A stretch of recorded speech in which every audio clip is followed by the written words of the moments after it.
फतेहपुर गांव में भोला अपने बीमार पिता जगन्नाथ, माँ शांति और नई नवेली दुल्हन सुलेखा के साथ रहता था। भोला अपने खेत में सब्जियां उगाकर बाजार में ले जाकर बेचा करता था। उसकी शादी हुए अभी कुछ दिन ही हुए थे। नई नवेली दुल्हन को देखने के लिए रिश्तेदारों का उसके यहाँ आना जाना लगा हुआ था। एक दिन उसकी माँ शांति भोला से कहती है, भोला, जब से तोहार शादी हुई है तब से रोज रिश्तेदारों का आना जाना लगा रह रहा है। उनकी मेहमान नवाजी करने के लिए भी काफी पैसे खर्च हो रहे हैं। तुम्हारी शादी या तुम्हारे पिताजी के इलाज के लिए पहले ही हमने काफी कर्जा ले लिया है। अब लगता है रिश्तेदारों की खातिर पानी के लिए भी कर्जा लेना पड़ेगा। हाँ, बात तो तुम्हारी सही है माँ। सब्जियां बेचकर जो भी कमाई होती है वो तो सारी घर खर्च में ही निकल जाती है। ऐसे में कर्जा भर पाना तो मुश्किल हो रहा है। वैसे आपकी बहू गाजर का हलवा बहुत ही स्वादिष्ट बनाती है। एक बार उसके हाथ का गाजर का हलवा खाओगी तो अपनी उंगलियां चाटती रह जाओगी। हाँ, मैं तुझसे खर्चे की बात कर रही हूँ और तू गाजर का हलवा खाने की बात कर रहा है। तू कहना क्या चाहता है? मेरे तो कुछ पल्ले नहीं पड़ रहा। यही माँ की अपने खेत में गाजर काफी मात्रा में लगी हुई है। अगर सुलेखा मेहमानों को अपने हाथ का गाजर का हलवा खिलाएगी तो मेहमान सारी मिठाइयों का स्वाद भूल जाएंगे। हाँ, पर क्या ये सही रहेगा? मेरा मतलब है नई नवेली दुल्हन से घर का काम लेना। कमरे के बाहर खड़ी सुलेखा उन दोनों की बातें सुन लेती है और अंदर आकर कहती है, माँ जी, आप बिल्कुल भी चिंता मत कीजिए। मैं मेहमानों के लिए गाजर का हलवा बना दूंगी। सुनिए जी, मैं आपको हलवे के लिए कुछ सामान बता देती हूँ। आप बाजार जाकर ले आइए। तब तक मैं खेत में से गाजर तोड़कर ले आती हूँ। इसके बाद सुलेखा गाजर का हलवा बनाने में जुट जाती है। अरे वाह, हलवे की खुशबू तो बहुत ही अच्छी आ रही है भैया। हाँ, लेकिन आप चुप रहो। आपकी दवाइयाँ चल रही हैं और डॉक्टर ने आपको ये सब खाने से मना किया है। उसके गाजर के हलवे की खुशबू सूंघकर पड़ोस की निर्मला आंटी आ पहुंचती हैं। शांति, अरे ओ शांति, कहाँ है तू? अरे आजा निर्मला, अंदर आजा। शांति, मैंने सोचा तेरी नई नवेली बहू को देख आती हूँ। वैसे कहाँ है तेरी बहू? और ये हलवे की खुशबू तो बड़ी ही अच्छी आ रही है तेरे घर से। हलवा बना है क्या? हाँ सुलेखा बहू अंदर रसोई में है और वही गाजर का हलवा बना रही है। वो दोनों बातें कर ही रही होती हैं कि तभी सुलेखा प्लेट में हलवे की 2 कटोरियां लिए आती है और शांति और निर्मला को हलवे की कटोरी देती है। भाई वाह, ऐसा शानदार हलवा तो मैंने आज तक नहीं खाया। सच में ऐसा लग रहा है कि कहीं बड़े होटल में बैठकर खा रही हूँ। जितनी सुंदर बहू है उतना ही अच्छा हलवा भी बनाया है इसने। ये लो तुम्हारा शगुन, पूरे 251 रुपए हैं। सच में बहू, हलवा बहुत ही स्वादिष्ट बना है। भोला बिल्कुल सही कह रहा था। तुम्हारे हाथों में तो जादू है, जादू।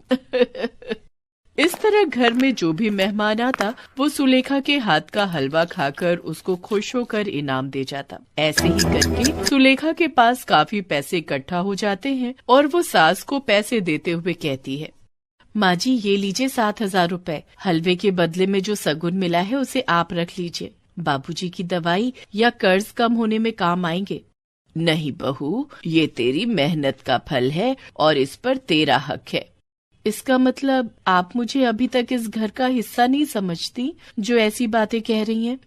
नहीं बहू, हमारे दिल में भी तेरे लिए उतनी ही जगह है जितनी की भोला के लिए। तो फिर माँ जी, मेरी हर चीज पर भी आपका उतना ही हक है जितना कि मेरा। अब तो ये पैसे रख लीजिए ना माँ जी।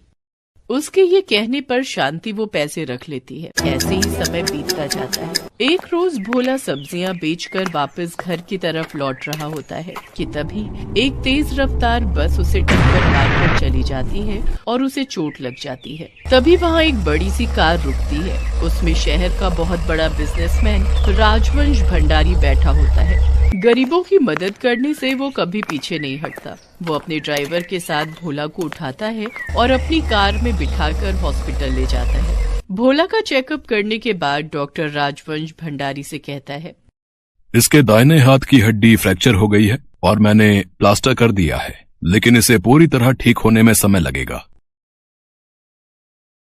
हे भगवान, ये क्या हो गया? मैं खेती का काम कैसे करूंगा? सब्जियां कैसे बेचूंगा? मेरा घर कैसे चलेगा? तुम घबराओ नहीं, जब तक तुम पूरी तरह से ठीक नहीं हो जाते तुम्हारी और तुम्हारे परिवार की जिम्मेदारी मेरी।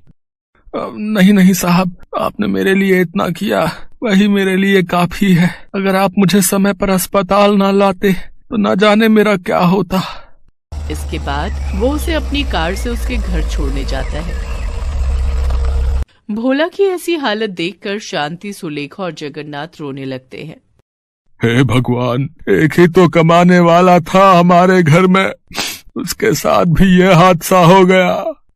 पता नहीं अब हमारा घर खर्च कैसे चलेगा। उसके घर की ऐसी हालत देखकर राजवंश को उन पर बहुत दया आती है और वो 10,000 रुपए शांति को देते हुए कहता है, माँ जी, ये कुछ पैसे हैं, इन्हें रख लीजिए, आपके काम आएंगे। नहीं नहीं साहब, हम ये पैसे नहीं रख सकते। रख लीजिए माँ जी, आपके काम आएंगे। राजवंश शांति को वो पैसे देकर वहाँ से चला जाता है।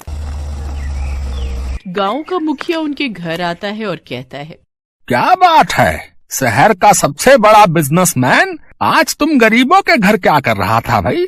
लगता है अब तो मेरा कर्ज जल्दी ही वापस मिलेगा, और वो भी सूद समेत है।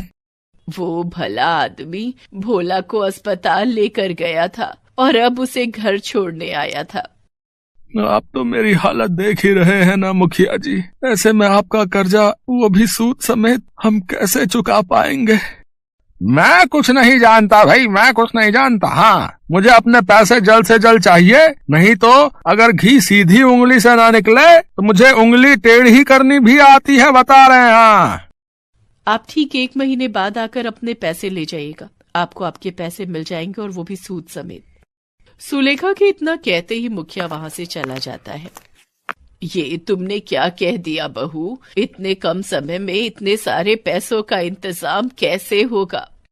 आप चिंता मत कीजिए माँ जी, मैं सब ठीक कर दूं। अपने खेत में लगी गाजर से हलवा बनाकर मैं गांव-गांव जाकर बेचूंगी और मुझे उम्मीद है कि मुझे उससे अच्छी खासी आमदनी हो जाएगी। फिलहाल मुझे हलवे के लिए राजवंश भाई साहब जो पैसे देकर गए हैं उसमें से कुछ पैसे दे दीजिए, जिससे कि मैं हलवे का सामान ला पाऊं। लेकिन बहू, तू हलवा बेचेगी कैसे? हमारे पास न तो कोई ठेला, न दुकान और न ही हलवे के लिए बड़े बर्तन। बहू, तुम इतनी ठंड में अकेले बाहर जाकर हलवा कैसे बेचोगी? आप सब मेरी चिंता मत कीजिए, इस वक्त मुझे बस आप लोगों के साथ की जरूरत है, बाकी मैं सब संभाल लूंगी। पर इतनी ठंड और कोहरे से तुम कैसे? नहीं नहीं, मेरा मन नहीं मानता। जब सिर पर जिम्मेदारियां पड़ती हैं ना, तो क्या ठंड और क्या गर्मी। और अब आपके साथ साथ ये घर और इस घर की जिम्मेदारियां मेरी भी हैं। बहू, हम तो तुझे पाकर धन्य हो गए। मुझे तो बस आप लोगों का आशीर्वाद चाहिए माँ जी। ऊपर वाले ने चाहा तो आपकी बहू 1 महीने के अंदर सारा कर्जा चुका देगी। हमारा आशीर्वाद हमेशा तुम्हारे साथ रहेगा बहू। इसके बाद शांति कुछ पैसे सुलेखा को देती है, जिससे सुलेखा बाजार जाकर हलवा बनाने का सामान और एक मटका खरीद लाती है। उधर शांति भी खेत से ढेर सारी गाजर तोड़कर ले आती है।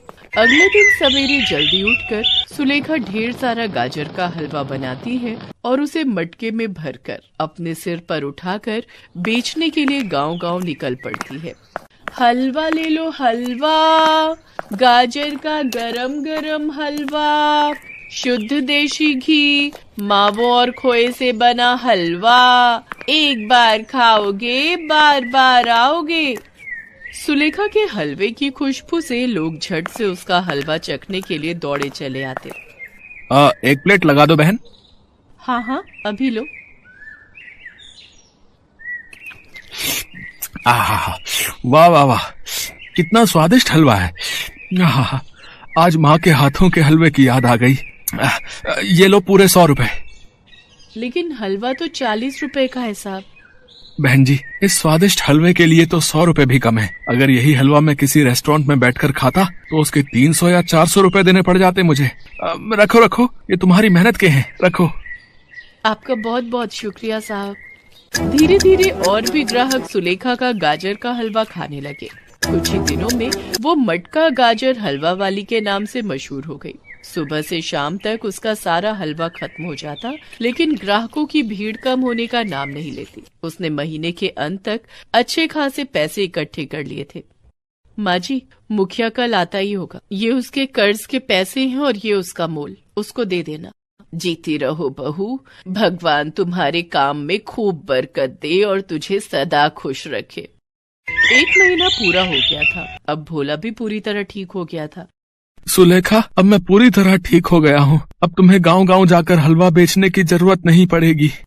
लेकिन अगर हम दोनों मिलकर घर चलाएंगे तो घर में कभी पैसों की कमी नहीं होगी। ठीक है, जैसा तुम्हें ठीक लगे। इसके बाद दोनों मिलकर एक एक ठेला खरीद लेते हैं। जहाँ एक तरफ ठेले पर भोला अपने खेत की सब्जियां बेचता, वहीं उसके बगल में सुलेखा मटके वाला गाजर का हलवा नाम से अपना ठेला लगाकर हलवा बेचती।